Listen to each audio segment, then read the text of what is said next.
Business Bites, powered by Sagicor.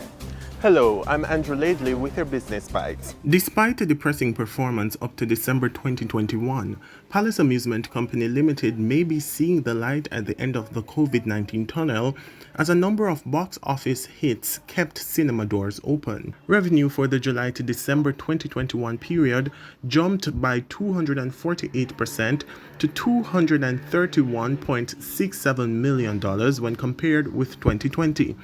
While Palace Amusement recorded significant improvements in box office ticket sales and confectionery sales across all cinemas except Palace Cineplex, overall revenue from screen advertising dipped. The Bank of Jamaica has disclosed that over $150 million was stolen from Jamaican bank accounts between January 2020 and December 2021 in online fraud. In an update, the Jamaica Bankers Association, JBA, said it has identified two principal causes of the problem.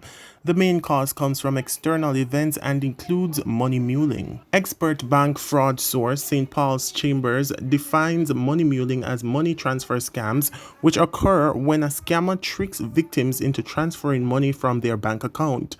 The money transfer scam artist poses as a bank or other legal person. And those are your Business Bites. I'm Andrew Laidley. Business Bites, powered by Sagicor.